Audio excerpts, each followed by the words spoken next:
Hi, this is Bob Hilke, and I'd just like to welcome everybody to our weekly Friday afternoon Q&A session for our strategic partners for Premier Alignment.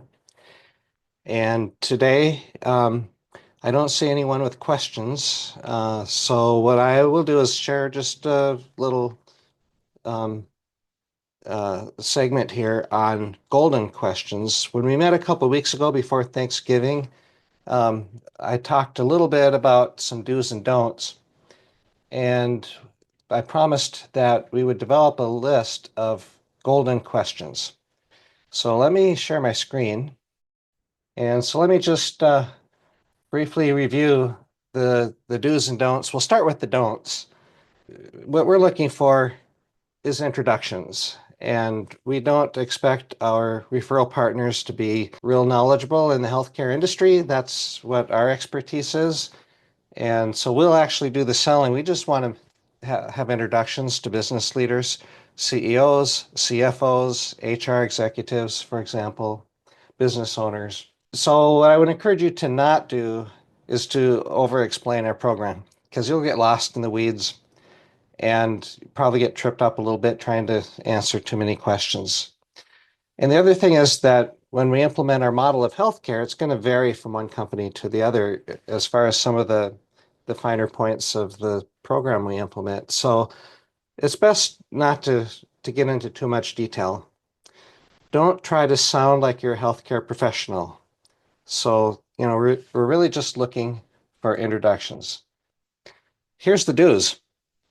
Ask the golden questions, and that list will be coming up starting in the next slide. But what you can do is you can tell your prospect that you know this guy that's helping CEOs implement an innovative model of healthcare that saves companies half of traditional health insurance. You can tell your prospect that the model helps companies attract and retain top talent because it gives employees more choices and saves the employees money. You can invite your prospects to meet with me for a short discovery call to find out how the Premier Alignment consulting firm can help align healthcare to work for your prospect and his or her company. So those are the don'ts and the do's. So here's some of the questions that we put together. I don't think you should memorize these and try to recite them word for word. Put them in your own words so that they sound genuine. What has been your experience with healthcare? So you want them to be talking. And so let them answer this question. It's a great one because everyone has an experience with healthcare. And based on their answer, that might give you some ideas where the challenges are that they're dealing with. Are your employees satisfied with their healthcare benefits? Probably most CEOs, for example, would probably say no, because they probably get some issues that escalate up even to their level. Certainly, if you ask HR, they're going to say, well, there's a significant number of people that are not satisfied. And certainly, if you ask the employees, they're probably going to say they're not satisfied. It's a pain point for everybody. So it's a good question to ask because you're bound to get an honest response that there's issues with at least some of the employees. Are the pain points in your current employee health care benefits? When was the last time you surveyed your employees? And what have you learned from their responses? What is your employee satisfaction rate for their healthcare benefits? Probably most CEOs, maybe even a lot of the healthcare or the HR executives might not know what their satisfaction rate is. But our rate for the healthcare model we implement after we survey the employees that when we've implemented it, surveyed them, their satisfaction rate is 98%. I've never heard of any healthcare survey having that high of response, but that's what ours is. Here's another question. This is a great question to ask a CEO. Why do you offer healthcare benefits? Because really, it would be a lot less expensive if you didn't offer any at all, because the penalty for not offering healthcare, I think it's around $3,000. But most companies, or I should say on average, companies are spending close to $14,000 So if they're spending all that money and they don't have to, there must be a reason they're doing it. And if you press enough, you'll probably get a CEO to say that he feels or she feels they need to offer it or that it's required. And if you keep peeling the onion on this question, you'll probably find out that they feel that the reason is they need to offer it in order to attract and retain employees. This is a great question, in my opinion. Has your broker ever found you a 50% discount from the prior year? Well, that's what we can do. At least 50% from traditional healthcare cost, 50% from the average um, cost for healthcare that companies are paying today. So, what a great question, because I'm sure no one's going to answer, oh, yeah, just last year we did. No, usually it costs more every year. Has your broker ever recommended any solution other than buying all your employee healthcare through a large insurance company? That's probably what most CEOs and business leaders feel they need to do is get all of their healthcare through United, Cigna, Aetna, whatever, all the big Humana, all the big insurance companies. And they compare prices and pick the best price because they pretty much offer very similar benefits. It's a matter of where's the best deal. But they're getting it through large insurance companies. And of course, as you know, insurance companies make money. So when you buy all your health care through an insurance company, you're paying a premium, much more than the actual healthcare costs. Another question, how much do you pay per employee for healthcare? And then this next question is really good. Does your company pay $9,000 or more per employee per year? Because this is a good rule of thumb question. If a company is spending this much per employee per year, $9,000, they really need to be talking to us because we'll save them a lot of money. But keep in mind that companies are paying on average almost $14,000 per employee per year. And that's in addition to what the employees pay, because usually companies require their employees to help pay part of the premium.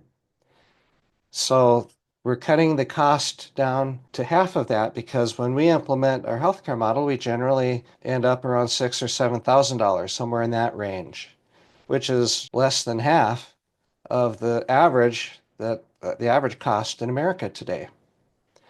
And in addition to that, when we implement our model, usually the employees don't have to pay anything at all toward premiums, and they don't have any deductibles or copays to go see their doctor. So all of a sudden, for the employees, it gets tremendously less expensive.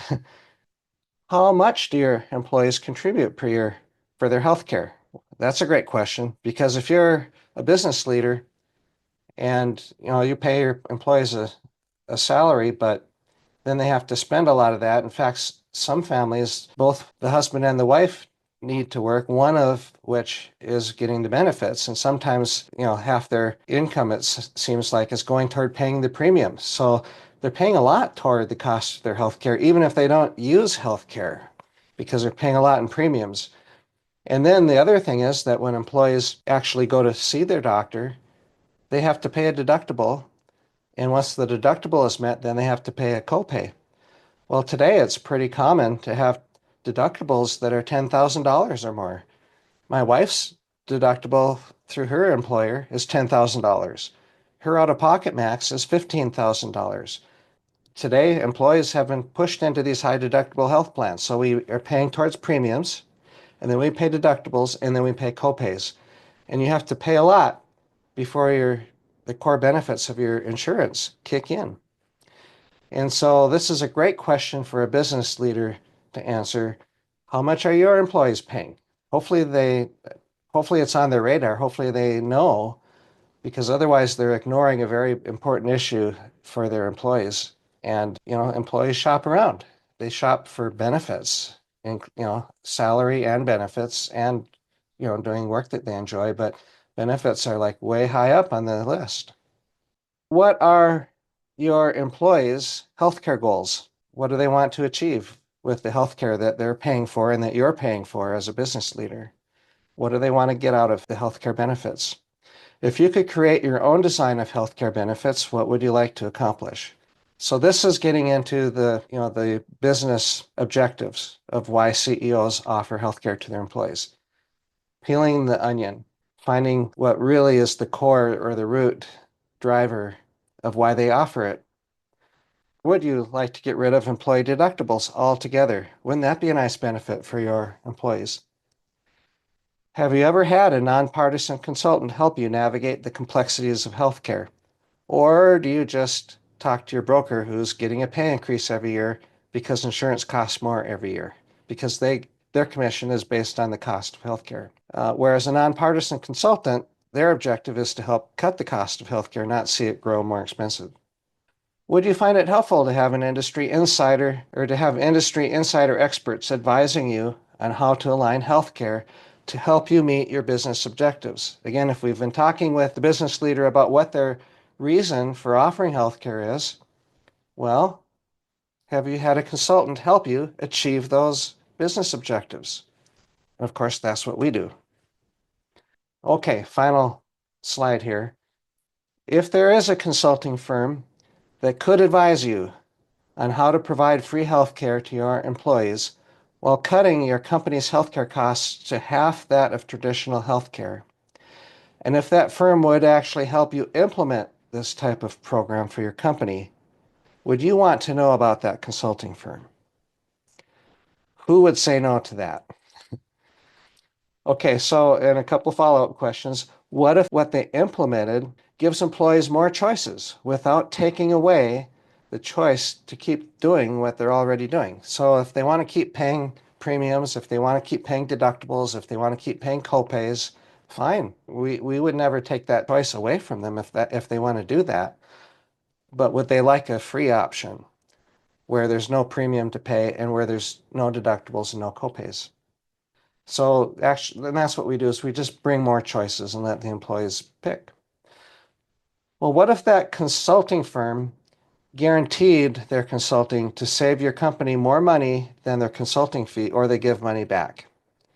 And of course, that's what we do. Okay, so again, put those in your own words, but have them in top of mind so that when you have the opportunity to talk with a business leader, particularly a CEO or a CFO, because the CFO is always going to be looking for ways to save money. And with our program, we can help companies cut their second largest corporate expense in half.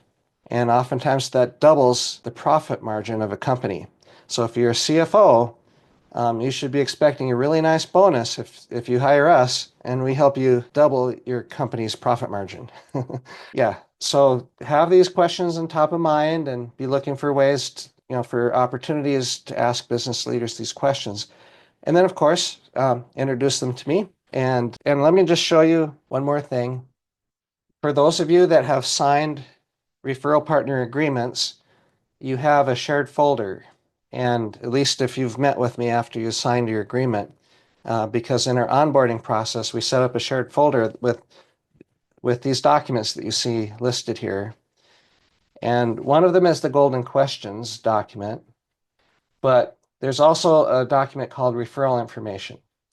And when you open the referral information document, it has instructions on ideas, the best ways to make introductions. And so be sure to refer to that. If you have not signed your referral partner agreement, let me know. I can send out a fresh copy to you so we can get that signed, because we'd love to have you on the team and making referrals, earning commission money, and helping us spread the good news about our program. It'll save companies lots of money and make employees much happier about their healthcare benefits. Alrighty, have a fantastic weekend, and anytime that you have a question, send me an email or come to the Friday meeting and ask your question live. And one way or another, we'll get your questions answered. All right, take care.